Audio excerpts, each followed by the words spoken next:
Thanks for staying with us. So, for almost a week now, Nigerians have taken over the social media and the streets to aggressively protest over the activities of the Federal Special Anti-Robbery Squad, FSARS. However, reports has it that violence and fatality happened over the weekend, most especially in Edo, Lagos, and Osun states. We have with us Toluwalase Olaniyan, who is an NSTARS protester. Welcome, Tolu. Good to have you on the show. Hi, good morning. Thank you, Mariah. Yes, Tolu. Today is the 13th day, obviously, of the protest, and it seems that the young people are not relenting. In your view, do you believe that it's time for conversation, or do you think that the young people should remain on the streets?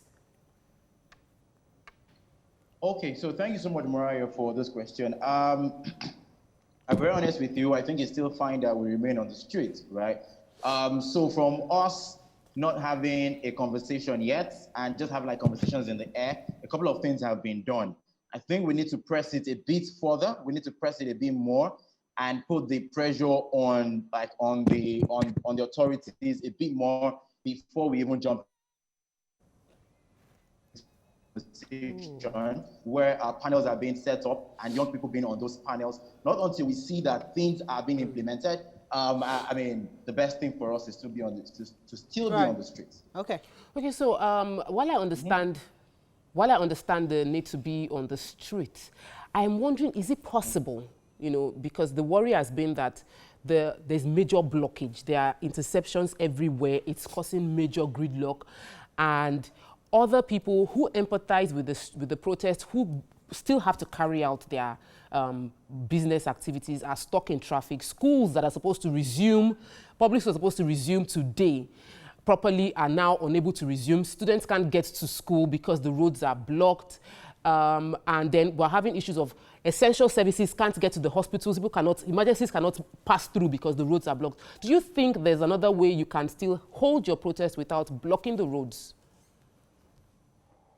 Yes, so for emergencies, right, pathways are always made for emergencies. And now this is the honest truth, right? I must be honest with you. COVID, the police and the brutality in the country has killed more people than COVID. And at about that time when there was COVID, there was a total lockdown. I mean, third mainland is also blocked. A lot of things have happened, that roads are blocked. There are always alternative routes that people can go through. So the whole of Lagos is not shut down, or a lot of communities are not shut down because of NSAS. There are alternative routes. So we'll please plead with people who want to access places to please use alternative routes while these roads are being blocked. I mean, I'm sorry to say, a lot of attention have been drawn to this because the roads have been blocked. It is quite tricky and tough to say, let us not block the roads, let us leave the roads. It will just be like, mad dog back again if we say, let's leave you open, let's normal activity continue. Right. Nobody cares about the traffic that third mainland caused. I mean, that is still causing. Right. I mean, most of these people do events and they block most of the roads. Right. So this is for a just cause. Please bear with us. Please bear with us. There's the fears and concerns now. People hear stories of, some groups of people are trying to hijack the protest. We have people who were caught stealing. We have people who say they were attacked by protesters, and some people say they're not really protesters. They were just, thugs. How do you ensure that you're not infiltrated by these people while still protesting? Because a lot of us feel the longer you stay on the streets, the harder it is to protect this protest from the bad, the elements that may infiltrate it. Amazing. I mean, I'm sure you must have been aware of the fact that so the coalitions have also made room for private security. And the joy for me, particularly on this protest, because we all now look out for each other. So number one, no protester will attack anybody. Number two, even the protesters are securing and ensuring that nothing wrong goes, who are behaving in ways that do not, that do not agree with the averagely, there's been peace around all of the protest ground, except in Oshun, where we had, there were like unscrupulous elements, and I'm sure that, even the people who are handling it at those locations are looking into it already. I know that the longer we stay on the streets, the tougher it might be to handle unscrupulous elements, but it's joy, because even the protesters are finding better ways to handle all of this. You'll be shocked to know that things that have not escalated in Lagos, right? I'm sure you'll be shocked to know things have not escalated in Lagos. And that's because we're all looking out for each other. We're all putting our hands together to be safe, because we don't want to lose anybody anymore. Right? We don't want to lose anybody anymore. So we're all putting our hands together to ensure that, hey, safety first, safety first. Okay. All right. So I know that the protesters do not want to have like a form of leadership because they don't want anybody compromised.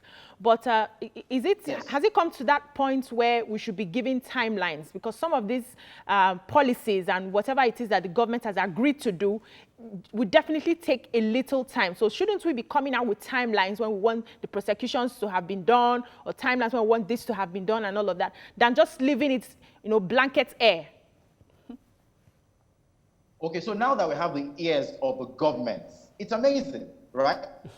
Now we have the ears of the government. It's interesting. So,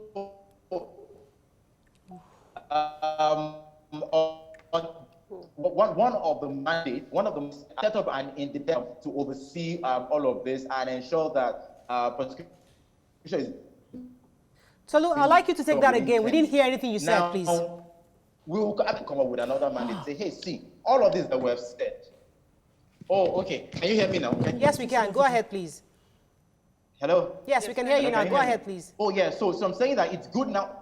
So I'm saying it's amazing now that we have the ears of the government. Right. Now we would now start to put timelines. Yeah. Now that we have the ears of the government. And before now, it seemed like we were just talking into the air. But now that it looks like, oh yes, we're having the ears of the government, someone is listening to us, we can then put timelines around all of these things.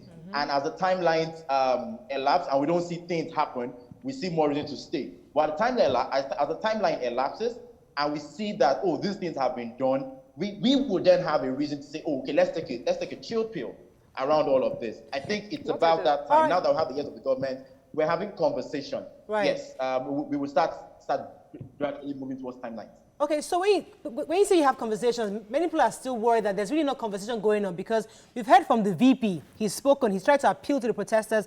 The Senate President has spoken. Even the governors have spoken, especially Lagos State. They've all appealed to the protesters to sheath their sword and go back and give the government time. So you are saying that we can engage now, but how come people are still on the streets if we're ready to have conversations? So they've been appealing all along, and okay, so from this point of view, right, it's not just about appeal. So there's a 5-for-5 demand, right? Let's have this 5-for-5 demand go far a bit. So the first thing is to release everybody that have been detained. Now, some people are still being detained as we speak. So it means that number one of the 5-for-5 is has not been accomplished. Number two is justice for all deceased. It won't cost the government so much to compensate and give justice to these people. Let us see publicly line up, publicly arraign those people who did this havoc, who wreaked this havoc. Let us see them in person. Let us see what's happening to them. This will serve as a deterrent to other police officers. A police officer would not be able to tell a citizen who is not a dog that I will shoot you and nothing would happen. Right? When we then see that, when we see that there's justice for these people, that's number two. Now, when you say, give us time to be able to do this, that is funny. So how long will it take you to fish out those policemen? It will cost you so much, right? All you need is just the will to do it. So do it and let us see. Let us see what you want to do. Number three is to set up independent committees. Set up those committees already. Let us know let us have young people in it and let them start work now. So if you're saying give us time to do it, when is the time? So we're on the street, do it as we are here now. You don't have to wait till forever. As we are here on the street, do it, let us see. Give us a reason to go back into our spaces. Right? Yeah, So I and understand. all of this. So none of the 545 have been fully implemented. Right. And I mean, so the plea is just an emotional plea, right? Wow. We have fought the emotional fight for way too long. This is not the first time we're hearing that they are disbanding Okay, SARS. all right, let me just Okay, throw so in one question for you. Toluwalase, a minute, please. Yes. When you say we, Yes. we will now, there's no leader. Who is the we? Because who will now decide, let's go back home? You are in Lagos, some people are in Abuja, some people are in Edo states cooking on the main road, blocking the major highway. There are some people that are fighting in Anambra states, in Ebonyi states. Who is the we that will now say it's time to go? Who would we listen to? Who would the people on the street listen to? So this protest is self-leadership, right? When I see that the 545 that I agree with have been implemented, I will go to my own house and say, oh, I am done protesting. Same with every young person who sees things in the same light. So there's a 545 that have been published, and we all, in all honesty, every young person individually accept to this. So there's no one leader that says, oh, now the battle is over, let's go back home. Everybody will see. Young people are not mad people. They understand what they want. They know what they want. I, for one, will not go to the protest ground again if I see that these things are being implemented, the government is listening to us. I, for one, will not hit the streets again. And it's the same thing for every young person. I'm hopeful it's the same for every young person, right? Yeah, so it's self-leadership. Yeah, it's self-leadership. Right. Once the government begins to respond to us, yes, we gradually, individually, we'll start to go back home. Okay. So remember that nobody was called. Nobody called anybody and said, come to protest. Right, gotcha. Toluwalase, the problem with this is that other people are coming up with another 7 by 7 or 7 over 7 demands. And there are different demands coming out from different quarters. Now, some people feel that the 545 has been attended to, other people might start feeling that the 7 to 7 has not been attended to. So how do you bring it together for everyone to listen? Okay, so again, all of this, even the 545, the 7 for 7, they're all tied together, in all honesty. They're all tied together. Once we see, and to be very honest with you, one thing that young people need from the government is the willingness and the ear to say, hey, we are listening to you. So once you even start to do the one of the 545, do well, 1 or 2 or 5 or 5, which ties into parts of the 7 for 7, people will start to calm down. Like people will start to calm down. It is not so difficult. I mean, so that's what was telling his mom, mommy, calm down. Like, we will calm down. It's not that difficult. All right. It's not so Thank you very much, Toluwalase. I think you've made your voice loud and clear this morning. I think our leaders have listened. Thank you very much for joining us. We've been speaking with Toluwalase Olaniyan, who is a major protester, #protester in Lagos here. We're going to go on a break now. When we come back, we move on to other topics. Stay with us. We'll be right back. You can watch Your View on TVC every Monday to Friday, 9 a.m. to 10:30 a.m. Nigerian time on DSTV channel 418, GOTV channel 27 and channel 47, StarTimes channel 121 and channel 307, Play TV channel 801 and channel 190, UHF 49, Sky channel 515 for UK viewers. Watch live on Facebook at TVC Connect and on our website tvcentertainment.tv/livestream.